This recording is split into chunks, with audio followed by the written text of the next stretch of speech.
Good evening, everyone. Welcome to Tuesday night, Getting Back to Zero. My name is Jeff, and glad you're here.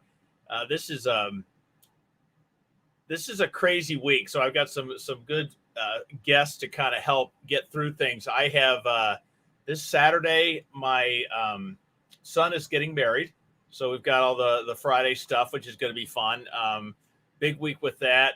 So obviously, my sister's coming into town, which that'll be fun with her husband, and there's a lot on the plate. It's a good time. I'm looking forward to the last time my son and I had a wedding together.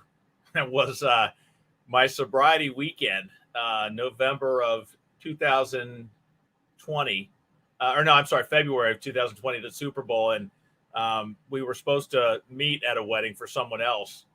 And he sat looking at my little name tag on the table. Everyone's going, "Where's your dad? Where's your dad?" And that was not a good weekend for me. So I'm really looking forward to not making amends, but doing a little better showing at his wedding this weekend. So a lot going on. Glad everyone's here. I've got we're still waiting on Nate to join us, and he's late as always.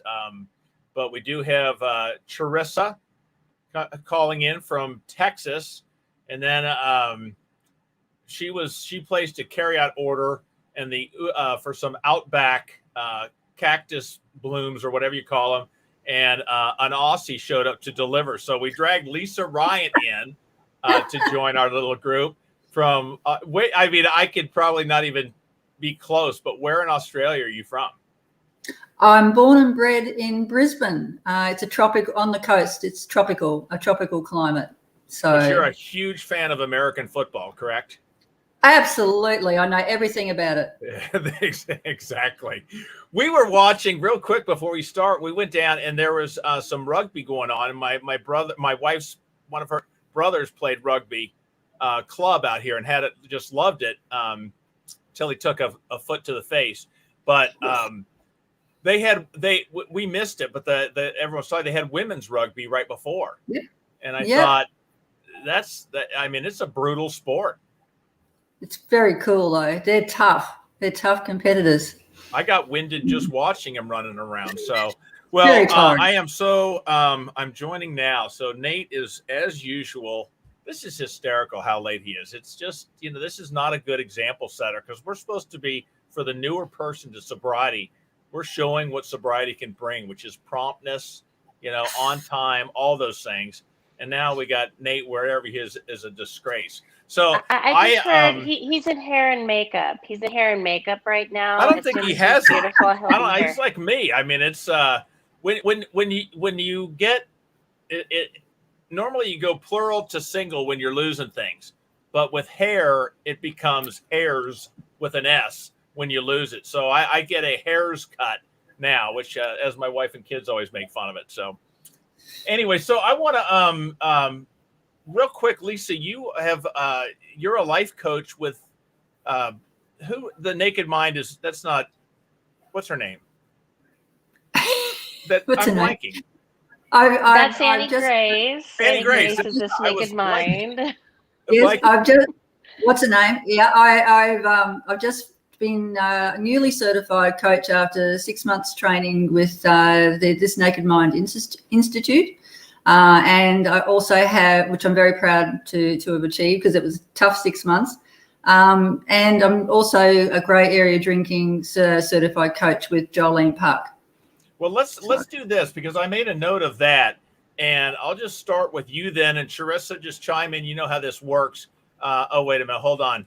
Okay, let's all start over. So I'm going to end the broadcast and restart for what do you have to say for yourself? You're a disgrace. I am glad to be here tonight. I had to say a few prayers before getting on, and I am meditated up and ready to go. Glad you're here, buddy. Well, yep. So just catch up, Nate. We've already started. But Lisa, what is a gray area drinker? And let's just start with that. What's the definition of a gray area drinker? Well, grey area drinker is that scope. It's a spectrum. between the people who don't give alcohol any thought at all. They might have a drink at a wedding and they might not have another drink again until, the next wedding. And then there's the people at the other end of the spectrum that don't find that they don't have an off switch, and they will have periods of sobriety, but they keep going back to it.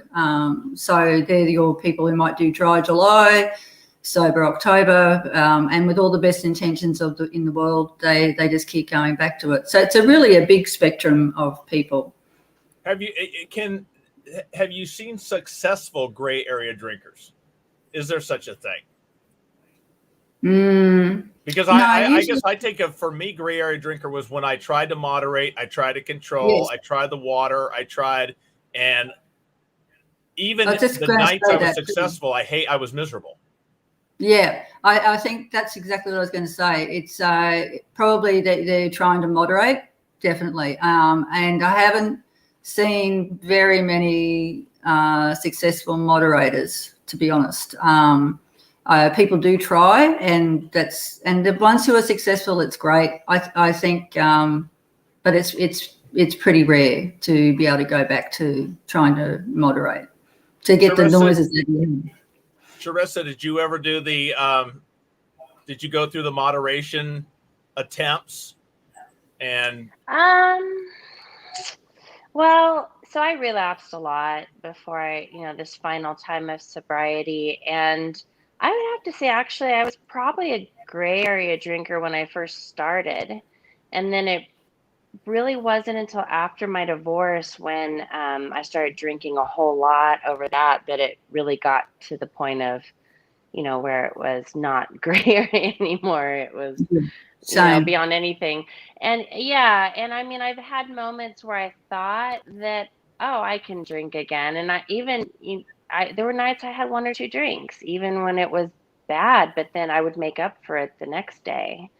So I know for me personally, I've worn that pathway in my brain and so far that if I have one sip, it's on, right? Yep. And it may not be on that very second, but it's on. Like, it's coming. The train is coming, and then there's no stopping it once it starts. That we were talking today, and my issue with drinking, I overanalyze everything and try to get all these things. But the bottom line is, thank you. You know what? Can you work with me here? Let's not badger the host. I'm here. I mean, but my thing is that we were talking about when you see the people and it looks like fun. The bottom line is those beers do look fun to me. I can't stop is the bottom line. That defines me. If I did that, we're going until I'm going to wake up with a warm half empty beer, because even as I was passing out, I still felt like I needed one more. Yep. And that's all I got to say about myself, and we get caught up in the terms, the definitions. What do you want to call it? Alcoholic, problem drink, whatever. None of that matters. I can't change that. I tried changing that fact. Nate, when did you go through any of the gray thing? And I guess my question is that a last ditch effort of denial for the gray area drinker? Because just holding out, hoping. You're muted, buddy. Thank you. Well, first of all, let me say, in my experience, I was never a gray area drinker. In some ways, I didn't have time to be a gray area drinker. I mean, the age that I got sober and how I got sober, the way it all came together, it was 120 miles an hour on the freeway to a complete stop. And, it's just my experience and how it worked out for me. And I'm glad it did. But I've got a couple of things about a gray area drinker, if I might relate some stories. I had a best friend that I used to get absolutely wrecked with, and his parents would not drink from January 1st until St. Patrick's Day. And they would always tell us, and granted, Well, I'll finish my story. They would always tell us that they did that to prove to themselves that they don't have a drinking problem. But I can tell you, there were times during the summer when we found his dad passed out in the backyard the next morning after, coming back from someplace. So, I like the way you put it with denial, that last ditch effort. In some ways, I feel like a gray area drinker is always trying to prove to themselves that they don't have a problem. That, look what I can do. I can stay sober for the whole month of October, sober October. I don't have a problem. A real, alcoholic wouldn't be able to do that. So I like the word denial right there. And I just think that, they're like a boy, in the dark whistling to keep up his spirits. Yeah, my thing was the Lent. I gave up beer every Lent, but I usually still bought beer, and I had cases upon cases prepped, not for Good Friday. I called it Great Friday because that was the day that I broke. And I mean, I wasn't drinking, but my whole life was focused for 40 days on that day when I could just go to oblivion and hopefully guilt-free. So here's one I wanted to open up to the group.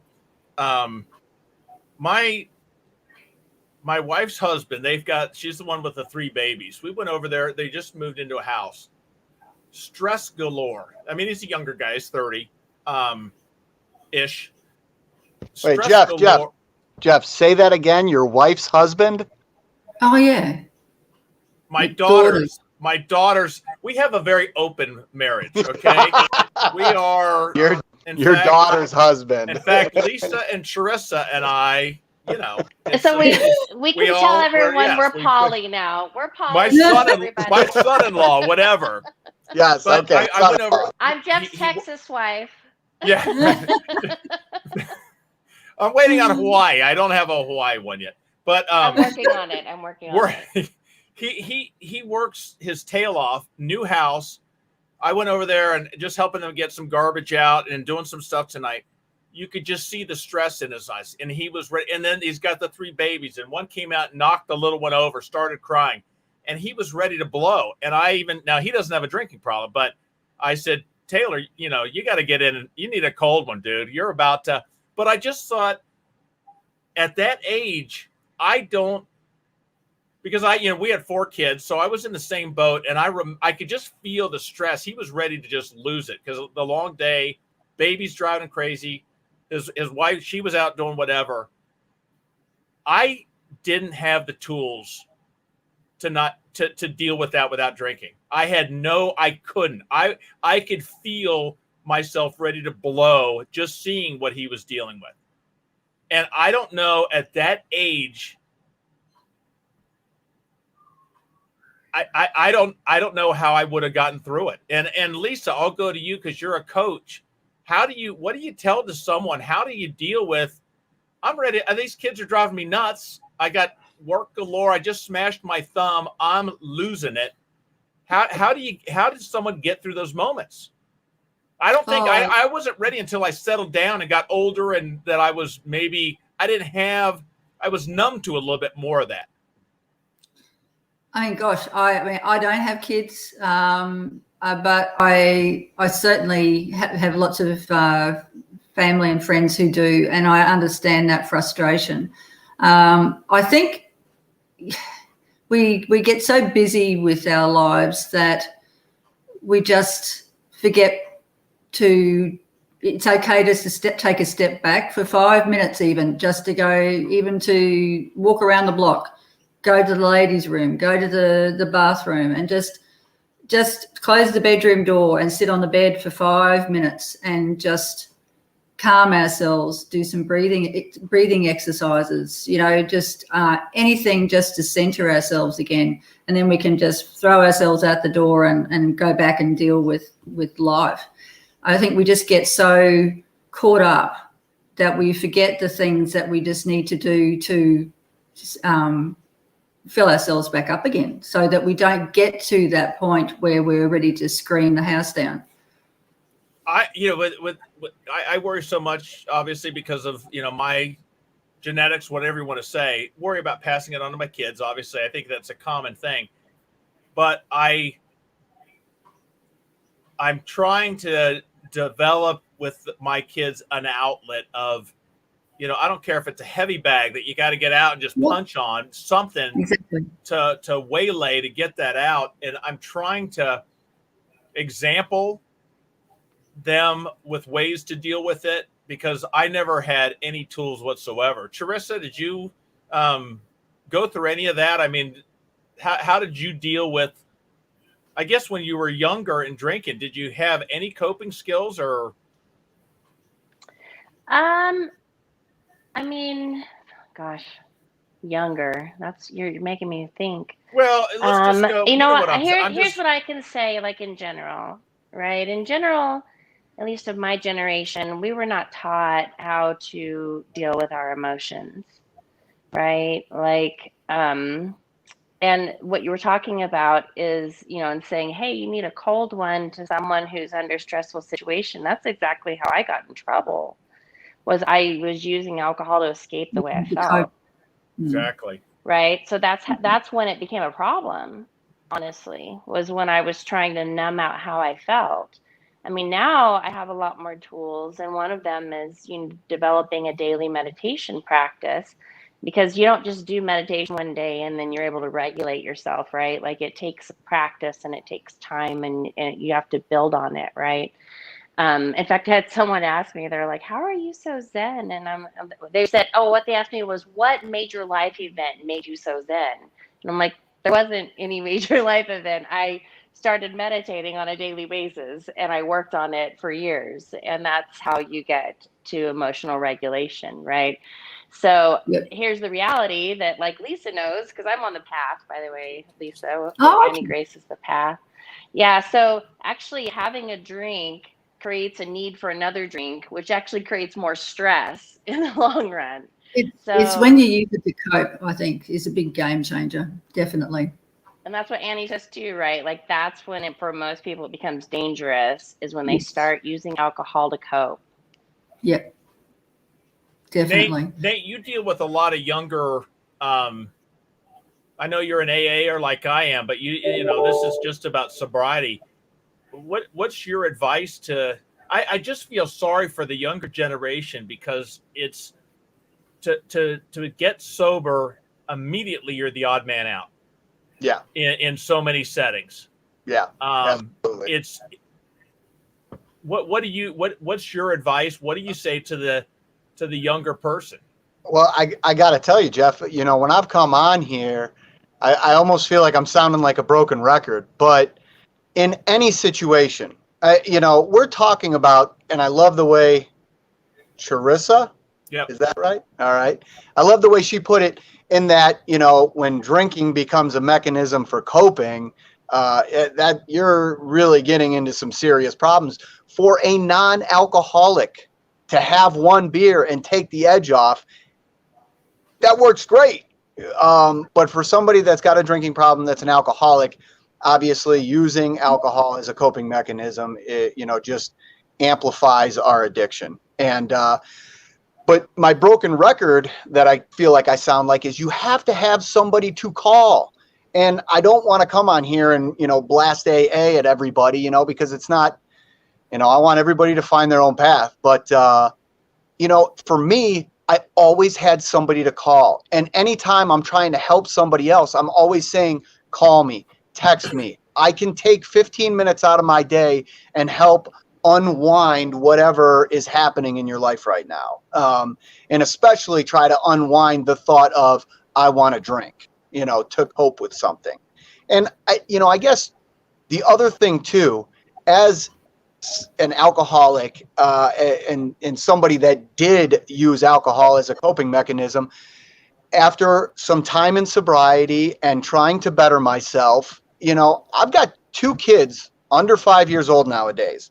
And I mean, the kids from the street come into our yard and everybody's playing and it's chaos, and I'm trying to maybe mow the lawn or something. Like, I mean, it doesn't sound like a stressful situation too much right now, but I mean, I can get stressed out with the little ones and everything, but because of what I've done to try to better myself and move away from alcohol, I don't even think about alcohol now. When I'm stressed, like I have 9 million other coping mechanisms that I turn to before a thought of drinking ever even enters my mind. So, in the immediate moment, I think you got to have somebody to call, somebody that you trust, somebody you can talk to, somebody that's willing to try to help you, and especially not one of your old drinking buddies.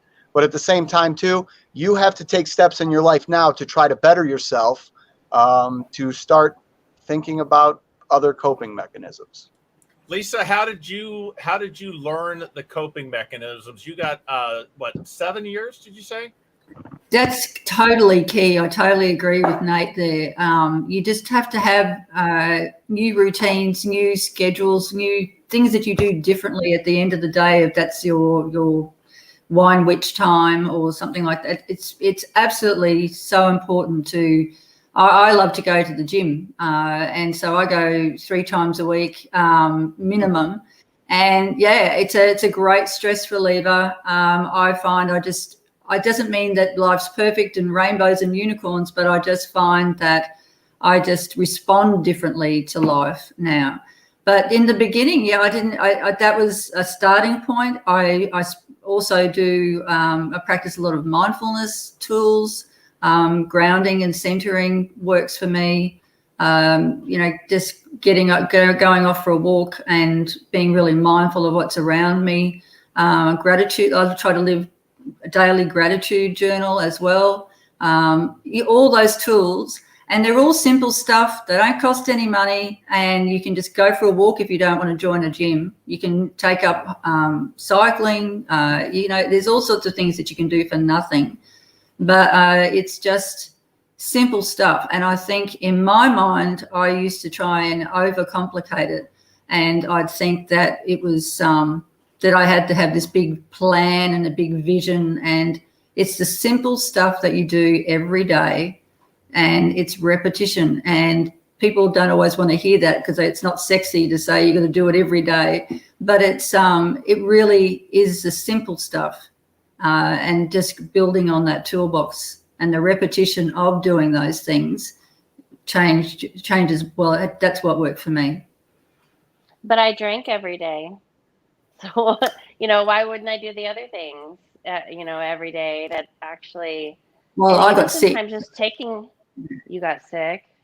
Yeah. I mean, I had to make changes because I just got very sick once. Then played the moderation game for a couple of years and was heading in the same direction. And I just went, I can't do this again. So I really got to a point where I just had to do something else. I had to build a new lifestyle, a healthy lifestyle.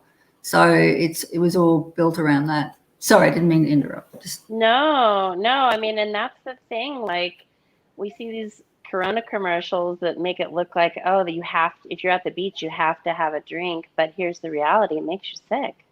You're making you sick. Your body reacts with a stronger poison against the alcohol to try to get rid of the poison. Like, it makes us sick, and that's what it comes down to for me. Like, still, my brain sometimes will say, oh, a drink would be good in this situation, but I know, like, now that it just makes me sick, right? And that's all it really does. Even like the weddings, I don't know if that's the marketing genius of the alcohol producers, but I'm sure a wedding at one point was, hey, we just want to come celebrate the bride and the groom, this union. Now, a wedding, what do we associate it with? Well, the first thing is champagne, but then do they have an open bar? I mean, it is, a wedding means heavy drinking. And that's marketing genius, because there's nothing about a wedding that, go ahead. I was going to say football means heavy drinking. Birthdays mean heavy drinking. New Year's Eve, heavy drinking. Friday night, heavy drinking. Like, yes, it is the alcohol industry. Absolutely. And they are so sneaky. Like, I don't know if you guys have seen Cruella, the new one, but she wants to break into the fashion industry, right? And she can't get in, so she actually gets a job cleaning a fashion industry place. She's terrible at it, so she gets fired. Well, what does she do? She gets drunk. And this is a Disney movie. She gets drunk, not just a little bit drunk, so drunk that she ends up passing out in the window. But before she does that, her creativity is sparked and she creates this incredible window display. And that's when she finally gets discovered. And that's her break now into the fashion industry. So that's telling 8-year-old children who want to be in the fashion industry, just get drunk. It makes you more creative. Right? It's Teresa, you're onto it, because anyone that told me they were sober and had fun, I said, you're old and boring and you have no life. Okay. I don't want to go to the library and just read on a Friday night. I want to have fun. Don't tell me you can be sober, have fun. Football, like you said, it's gotta be, the beer was the first thing. How do you convince someone, especially younger, that this sobriety thing is fun? Because I had to learn it. I think I'm still getting moments where I'm going, you know what? This is actually great. I'm thrilled to be free of this crap. But it's a hard one to teach, because I wouldn't have believed you. Well, how brilliant, though. Yeah. Sorry, go ahead, Nate. I've been talking too much. No, it's really. I like everything everybody's saying. I feel like we all could talk. Jeff, the one thing that you said right there is, how do you convince somebody, that it's fun to be sober? And I've tried that in my day. I've tried to prove to people that, like, you don't need a drink. You can have a great time without it. Look at my life, and all the things I'm doing and stuff. And the bottom line is, you can't convince anybody. They have to learn it on their own. And we talk so much in sobriety about attraction rather than promotion, right? And being that example. That's the number one thing that you can do to show somebody show somebody your sobriety and the fun that you have, and walk around with a smile and be that example to people. I don't think you're ever going to convince somebody, in some way. They're going to have to figure it out for themselves. And at the same time too, I mean, if somebody is drinking and living in the misery of that bottle, when the time comes, when they want that alternative, when they want this sobriety, and they're willing to do whatever it takes to get it. And sometimes, I will say it, sometimes you got to white knuckle it. Sometimes you got to lean on people. Sometimes you can't go someplace if you don't have the right motives for going there. It's going to take some hard work like that. But at the same time too, you have to take certain steps in your life to try to make it fun for yourself. Don't rely on anybody else. Don't rely on somebody to give it to you, and you know what? Let's just have some real talk real quick. You can have anything you want in this world as long as you're willing to do the work to get it. As long as you don't expect your parents to give it to you, your friends to give it to you, your employer to give it to you. You can have anything you want in this world as long as you're willing to do the work to get it. And you know what? There was times where I was uncomfortable being out someplace. I would go on dates when I was 25 years old with girls, and they'd be putting them back, and I'd be sitting there sober. And I was like, oh, all right, this wasn't a good experience, but I mean, it didn't stop me from dating. I still tried to get out there and try to find fun things to do. Cause you know what? By that time, drinking was not an option. I was done. If I picked up another drink again, I'd probably die or end up in jail. So that's my soapbox. You're dead on, Nate. It's hard. I was working with a kid this week, and he comes from a rough neighborhood, and he's drinking himself. He's losing everything, and everything around him is destructive influence. And it was like, I really struggled with, because even you could tell he wanted to get sober, but he's going to walk into a world where it's a tough situation is all I can say. The peers are going to push him. No one cares about him. They care about him drinking so that they don't look like the one that's not, and I really struggled on painting a picture of what could be for this kid? I think you don't ever underestimate being a good role model. I mean, as Nate said, be an example to people of what this life looks like. And they'll come to you if they want change. They will. You can't convince anybody, but they will come to you if they ever decide that they want to at least even hear your side of the story and what your experiences were and what you do that's different. I went to a wedding at a winery, and I was about a year into my sobriety, and it blew my mind. But I got through it, and I didn't have to white knuckle it so much. I just stayed true to my reasons that I wanted to be sober and kept that to the forefront. And then I got worried about what everyone was going to think, and I just sort of went, no, you've got to stay true to your own way, your own decision making, and then that you get stronger from each of those events. And the stronger you are in the example that you set, then you make it. Somebody watching you go to something like that and see that you're not drinking, you're showing them by your example that you can go to a wedding and not drink, and that you can have fun. We were on the dance floor half the night, So I think you never underestimate the way you live your life is an example, and people do see what you do. The wedding thing, and I'll let you, Lisa, just expound on it. But when I got into recovery, I said, "How do you do it?" And they said, "Read this." It was like, no, I don't want to read that. I want where's the pill you take? I don't have time to read that. I just can't drink tonight. How do I not drink tonight? And how do I get through the weekend? I don't have time to do all those things. And there's so much more to it than just not drinking. But that, for me, for the next year, I got to not drink. And then I got to work on learning to deal with, because those same emotions are going to hit. The guy's going to cut me off in traffic. My boss is going to be a jerk. I'm going to lose. I'm going to argue with so-and-so, whatever the case may be. I'm still going to have the things that my coping for those things was alcohol. Now I have to figure out how to cope without it. And that was the other thing. It was like, okay, you're taking away alcohol from me. Well, I'm doing it myself, but I got to quit. Well, now I got to deal with all these freaking emotions that I used to deal with alcohol. So I'm giving up alcohol, and I'm having to face life without it. It was a very daunting task at first, when I thought it was just not drinking this beer, and then I was facing all this other stuff that I hid from.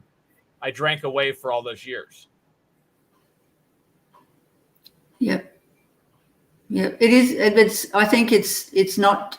I used to think the same thing. I thought it was just about one thing, just giving it up. But I realized, I think I changed my mindset to think about all the things I was adding to my life, and I was Yeah. Thanks, mate. Yeah, and that list is growing daily. It's a huge list, isn't it? I mean, when you start adding to your life, you don't actually have any need for alcohol. It doesn't even enter into my decision making. And I was surprised at how quickly that really did happen, because I was busy living life the way I was meant to be living life. And so I just had these other things that I was doing, and I was really enjoying myself, and I just didn't have time for alcohol. I suddenly just didn't even let it be a factor. It just wasn't. Every decision I made not even considering alcohol was going to be part of the picture. So it takes practice in those early days.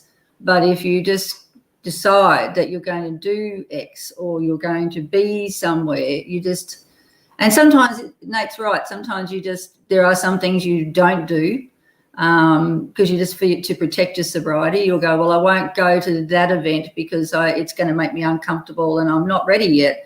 And maybe you'll be ready later on when you've got a few more tools. But you should do, every decision should be about protecting that sobriety and just building a lifestyle that just isn't, alcohol's just not part of it. It sounds great now, but that takes practice.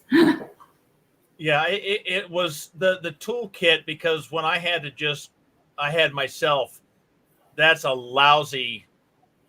a lousy help for myself to get myself sober. I was not good. And in fact, Nate, when I was first getting sober, I had to go up to Cleveland and stay in a hotel room. And I knew Nate was in recovery and had some sobriety. And I knew I was going to be in trouble, because I'm going to be sitting in a hotel room and that flashing, Bud Light sign, neon in the gas station across the street. And I knew, and the only reason I got through it, I called Nate a couple days before, and I said, Nate, I'm going to be in town Monday and Tuesday night. What are we doing Monday? And what are we doing Tuesday night? I said, I don't care if you got family. I need you. And he came through for me. And we did some stuff, and it occupied my time. And I got through it. But relying on Jeff, I would have failed. Yeah. But, if I might interject here, Jeff, it's great to try to get through that one thing, that one event, or that one, Saturday night that something's going on. You can have, and you've talked about this before, what's your plan for the weekend? What's your plan for Friday night? Maybe for somebody, if you're trying to get them through that night, hey, call me every hour on the hour. Say a prayer, every at 6:30, 7:30, 8:30, 9:30. Take a step out and go for a walk and think about something, good in your life. You can get through that one night, but it doesn't take care of the bigger problem. And like you were almost saying right there, is living with yourself and doing your daily routine every day when you were an everyday drinker like Charissa. So we have to, and the reason I exploded when, Lisa said the things that you add to your life. I'll remember early on in my sobriety, I had a friend that I really look up to in my sobriety. He's still sober to this day. He said, Nate, not drinking is much like breaking up with a girlfriend or a significant other. And he told me when he broke up with his girlfriend one time, he just did not allow himself any time to be inside his own head. He got involved in a play. He was taking guitar lessons every Tuesday and Thursday night. He was playing in a basketball league on Friday nights. He was going golfing on Sundays. Like he just filled his time completely to try to, block out, all the bad thoughts that would be running through his head after he broke up with a girl. And, you can do that in your life, but at some point you have to start adding good things into your life, good people into your life, good routines into your life to start to get healthy and step away from alcohol properly instead of just, the whack-a-mole game, where you're just trying to hit the ball for that one time, till the moles stop popping up. Damn. Meeting is adjourned. No, Nate, it's true. And the other thing, like the wedding, I keep going back to that. As simple as it is, what do they say when you're going to go grocery shopping? What do you do before you go grocery shopping? Eat, maybe, because you can't go grocery shopping hungry. Otherwise, I'm pushing around a cart full of crap. Yeah. Now, yeah, there are Raisinets and Fluffernutter material behind me, but you know what I'm saying? I can't get to the wedding or the event and make choices then. I can't rely on myself. Same thing at that hotel when I called you ahead of time. If I had gone grocery shopping, and hungry at that hotel, there's no way in hell I was going to call you. I was going to load crap in my thing. I had to do it ahead of time. And that was a key for me. Yep. Preparation. Yeah. Preparation, being pre-active. Charissa, what were you going to say? Well, I actually had a question for you because to do that takes a lot of vulnerability, right? To get to that point where you called him and said, "Hey man, I'm in trouble if you're not there for me." That took a lot of vulnerability, and that took acceptance that you have a problem, right? So I'm just wondering what got you to that place. Was it just falling down and skinning your knees enough time? Because that's what it was for me. Like, I skipped my knees one time too many, and I was like, I can't do this by myself anymore.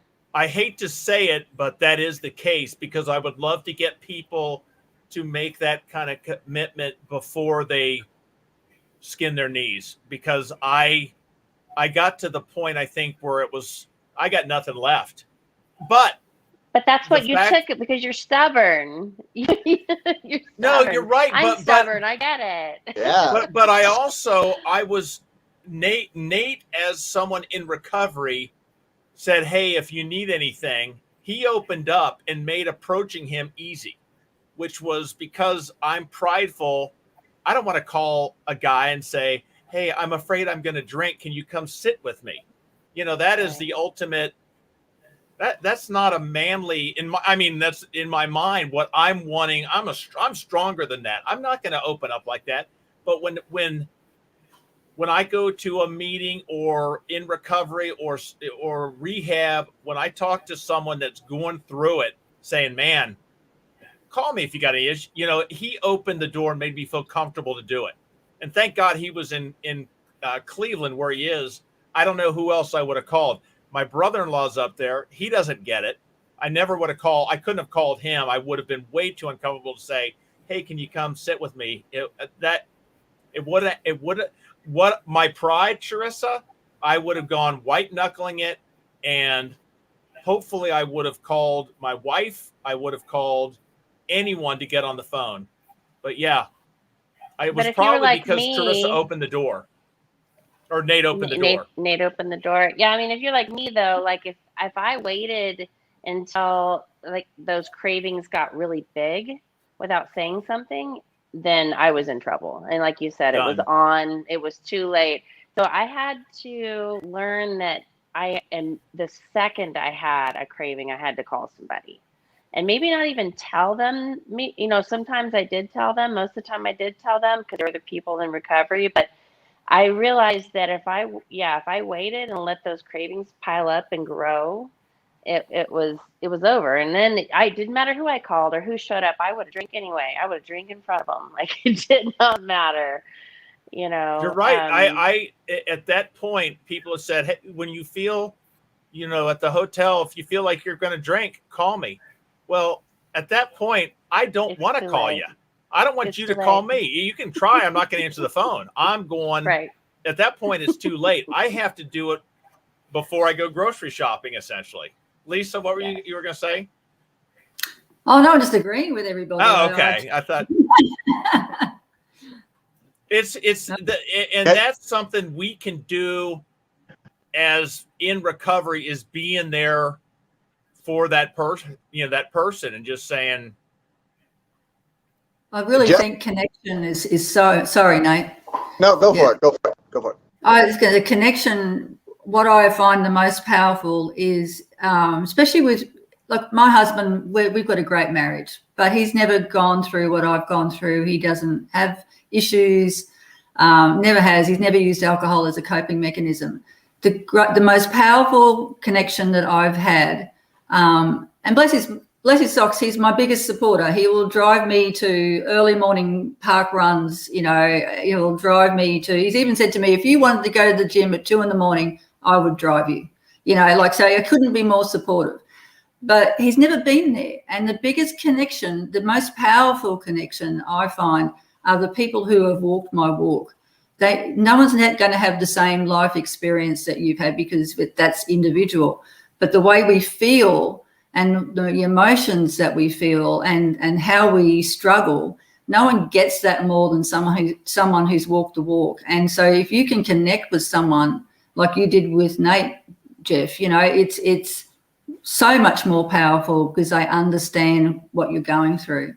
So connection, I think, reaching out, it was a game changer to me, because I tended to try and fix things on my own. but it's when, and even today, you know, like it was, as soon as I'm struggling with an issue, the second that I reach out, it changes everything for me. So, yeah, I'm so glad that you did that with Nate. Well, you know what? And Nate, go ahead. We were going to say something, but what Nate said to me that made the whole thing is, yeah, me too. Yes. When I told him I'm struggling, he said, yeah, me too. Yeah. I exactly. really, you know, and suddenly I was like, wait, what do you mean you too? And so powerful. That's what did it. What were you going to say, Nate? I'm sorry. Well, you know, just in thinking about if somebody's on here listening, you know, I don't know, early in sobriety, you know, dealing maybe in the throes of their you know, drinking right now, you know, Charissa brought up stubbornness as like a characteristic of Jeff as an alcoholic, and there's so many characteristics like that of an alcoholic that are so tough in early sobriety to get yourself past. You know, obviously selfishness, I don't know about you guys, but we talk about that all the time. Selfishness is a huge characteristic of an alcoholic or an addict.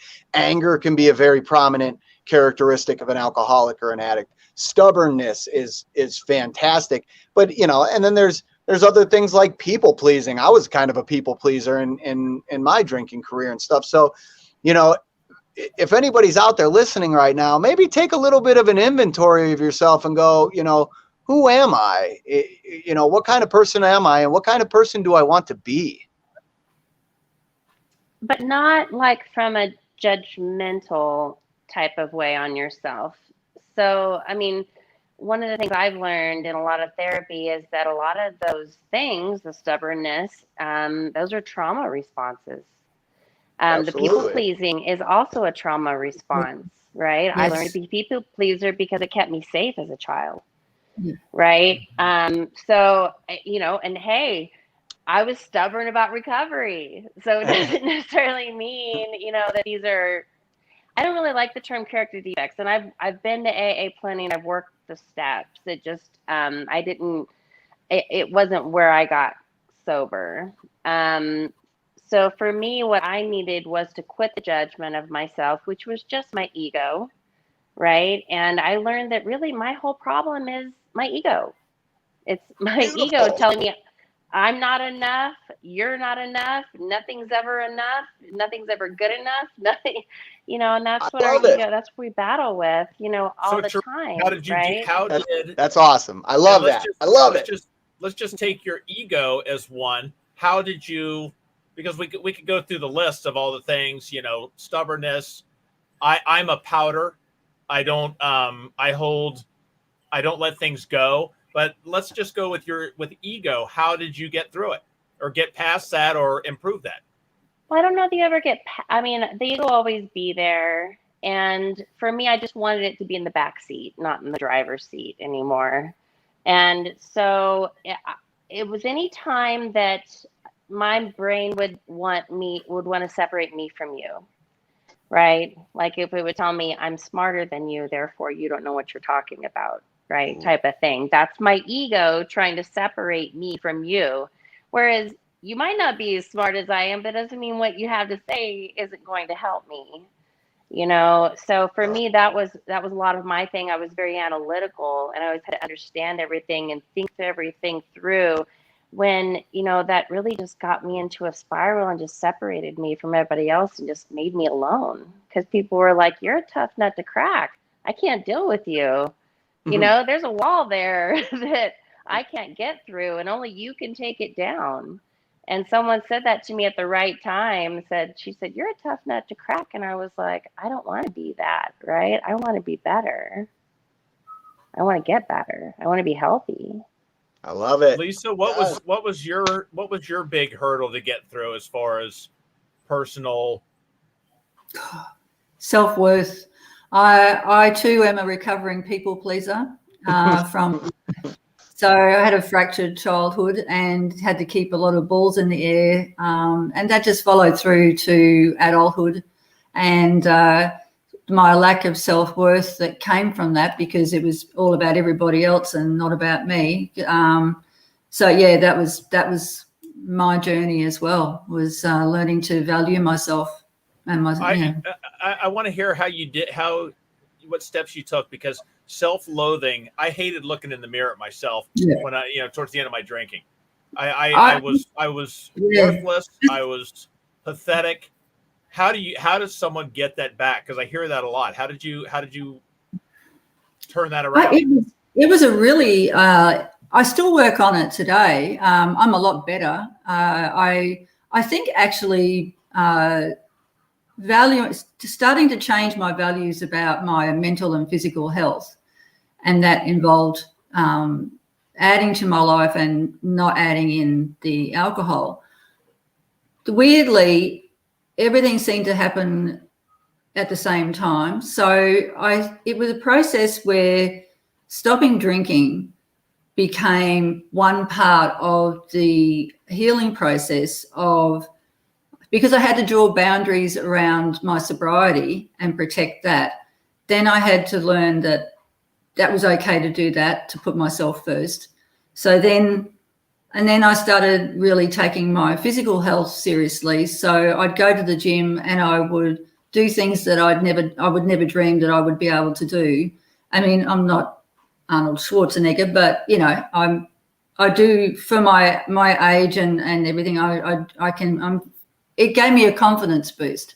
Mm-hmm. So little by little, I chipped away at my self-worth and my confidence, so that I could start to draw boundaries and stand up for myself. And it didn't mean that I said no all the time, but it meant that I could say, no, not right now. And maybe I did say no, but I would feel proud. So even today, I can't really say that I love myself, but I can say today that I'm proud of what I've done and how I've turned my life around. So I think, that's been a long journey. And, but I think that's how I did it. It was all the other things that I started to add to my life that just added daily practices that, I don't know if that makes sense, but it was really just the daily practices of achieving different things in my life and drawing boundaries added to my whole perspective about myself and my value. And it was weirdly things like the gym and sort of, then I mentally there was a shift so that I could just believe in myself. And when I started to believe in myself and back myself, it just had huge impact on my self-worth. So that probably didn't make any sense. No, it did. I want to. We're getting close, but I want to let each one of you answer this. But for me, my sobriety is now about me. But when I did this, it was about my family. I was losing them. They were giving up on me. I got sober for them. Now I'm sober for me. I want to know how you would, all of you, and Lisa, I'll start with you because you're the coach, and then everyone else can just copy for your answers. But for the person that doesn't have family, that's themselves, what do you say to them? Because I don't know if I'd be here. I doubt I'd be sitting here right now if I was single and didn't have the kids. I didn't have enough self-worth. I didn't care to do it for myself at that. That's how I would have felt, that, you know what, I'm just going to drink myself to death. So, that scares the crap out of me. Thank God I have that. But for the person that doesn't, how do they find that? Who do they do it for if they don't even like to look at themselves in the mirror and have almost given up on themselves? Wow, you just go ahead, Nate. Nate, you're ready to roll. I'll let you take it first. I can tell you, in my experience, I have somebody that I'm very good friends with who has a sister that lives in Indiana, and she lives by herself, has been by herself for a great many years because her family is here in Ohio, and they have tried time and time and time again to help this person in every capacity, sending them away to rehabs, keeping them close in Ohio, right down the road in rehabs, going to live with them for a little while, trying to get them to do it for family, trying to get them to do it for themselves. That is why we're on this call right now, is that hopefully something that happens that we say on here might give somebody some kind of glimmer of hope, some kind of self-worth to be able to go out there one day at a time, take the steps to be sober. It's the great mystery, that the Rubik's Cube we're trying to solve here, is to be able to get people to see what we've got and how good it is. Yeah, you just took me right back, Jeff, because I didn't believe I was worth the change. Even though I was sick and I knew I had to do something different, I tried for so long. And I don't know, because I knew I didn't have another recovery in me, I had to believe, and I didn't even know that I'd be successful. But I had to believe that I was worthy of that change. Now that takes time, and there's still a dance of sometimes you're successful and some days you're not. But I think I had to slowly believe that I was worth the change. But I really think if they're on their own, a game changer is that connection. So find a tribe that you like and reach out so that you realize that you're not alone. Even if you're in a room full of strangers, I don't have an AA background, but if you join an online group or even if it's AA, if it's any group where you can find a like-minded tribe and reach out, and I think that was the game changer to haul me out of a black hole is connection. And then I think I started to believe, when I saw people who were like me, then I believed that I was worth it, in the sense that saw people like me meant that I wasn't alone. So then I felt that I could start the journey, and then I slowly built on my self-worth. But to understand that you are worth it and of value, it's sometimes it's changing a lifetime of mindset, but it takes time. But that feeling of self-worth. But yeah, I think finding a tribe is a good place to start. Yeah. Charissa, you've had a couple of bumps in the road. What has made this one different for you? Bumps in the road? You mean like my relapses? Well, I didn't want to use that word. Nate told me to say that, but I wanted to go a little more gently on that. But you know what? So I did things my recovery differently than maybe is prescribed generally. But if someone were to say, like, I don't have anybody to do it for, how do I do it? I would say to them that you are worthy. And your ego wants to convince you that this life that you have is yours, but it doesn't belong to you. You belong to everybody here. And, your light is so much brighter than you even realize as soon as you stop drowning it, right, in alcohol. And your light starts to shine. And then the next thing you know, you're part of this human connection that you've been cutting yourself off from all this time, right? I tell this to a lot of people. I say, don't worry about the drinking unless it's obviously dangerous, right? It's going to kill you, but just continue to work on loving yourself. Just continue to work on loving yourself, and the drinking just falls off after a while.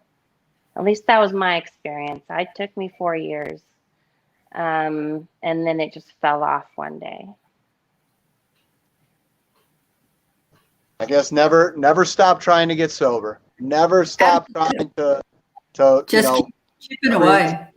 Yeah. Well, people get so caught up. I see things on social media. I drank last night, day one, and my first thing is, okay, what about today? What about tomorrow?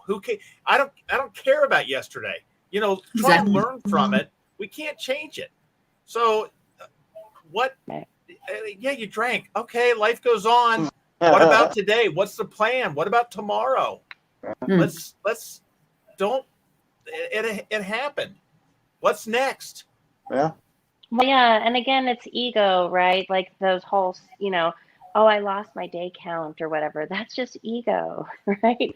Like I'm not impressed with how long you quit drinking, but what impresses me is the quality of life that you have, right? And you can have that at one day, or some people get 34 years sober and don't have a quality of life that some people have, So none of that even matters, and time is all relative anyway. So. I love, Nate, what you said about filling your life with the good. Yes. Because if I strip all the negative out, then I'm just sitting me alone, and that's probably not a good idea. Yeah. So it's dumping stuff in. I'm believe it or not, I'm doing yoga now. I'm a few weeks in on that, and I'm loving it. I only put my head through the wall twice today trying to maintain a pose. They look and they see me going like this across the screen, but it's things to occupy. Yes. And it's giving me a purpose. Now I know, Thursday night I'm signed up for another class. I've got that. I'm not wondering what am I going to do Thursday night. I've got something to do. And like you said, I'm guitar so excited. lessons, whatever. I can't wait to watch the change in you. I mean, yoga is a moving meditation, and it taps us into our spiritual side, and I'm excited for you. I had to go to 4 places before I found a leotard that fit, though. Being my TMI. size. Well, TMI. I hope you're wearing the big long T-shirt.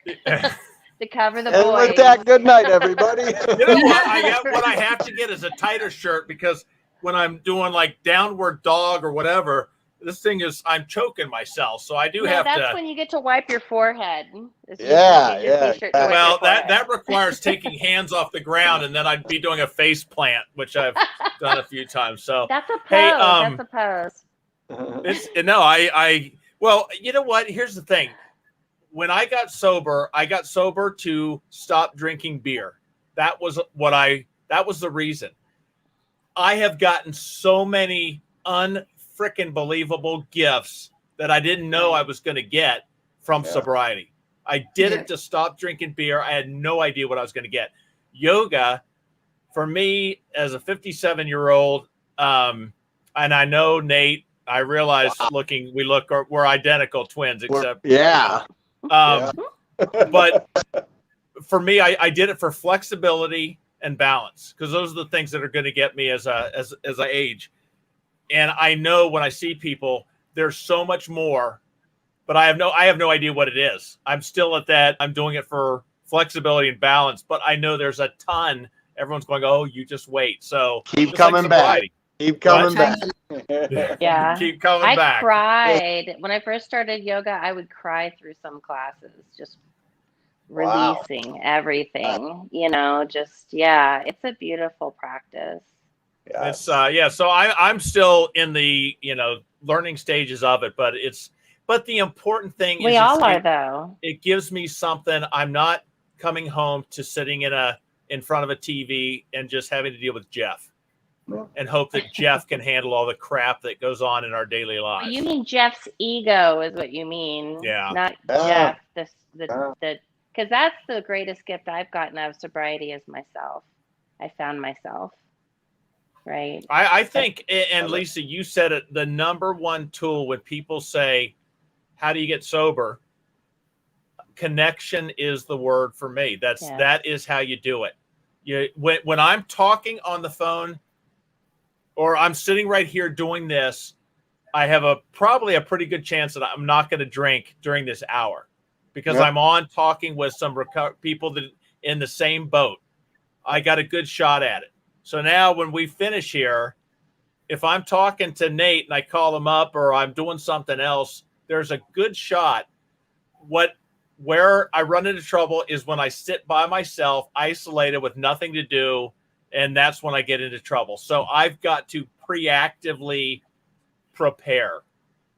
So, well, you guys, no, I say preactive, but it is proactive. It's the same. I'm trying to trademark my own words. You know, I did get. I'm working on the. It's just back to zero words. Back to zero words. Sorry, booze, you lose. Yeah. Kind of like that one. So we're working on some things. But look, you guys stay on here. Thanks so much. Unbelievable stuff. And Thursday night, we have Margie Jackson. Yes. Lisa, you know who she is, Nate? Yep. You're kidding me. You know who Margie Jackson? Oh, you're lying. Okay. I was going to say, I need to get out because Nate, unless it's a Cleveland Browns football thing, he has no clue. But I'll be there Thursday night. I'm going to be listening in. Well, Margie, she's another Aussie. And she wrote a book. I Am Enough. Have you read that, or is that just coming out? No, it's brand new. I think it's brand new. I've just been following it recently, and I'm not sure if it's been released yet, or if it is, it's very close. Yeah, I got you. Okay, well, we're gonna have her on. That's gonna be fun, and some other stuff lined up. So thank you guys all. So stay on here because I do have tonight. This has been we're sponsored with Kroger pulled pork. Cool. Slow cooked over hard woods, and each of you will be getting a complimentary supply of that for the evening. Good. All right, everyone, take care. We will see you Thursday night. See ya, everyone.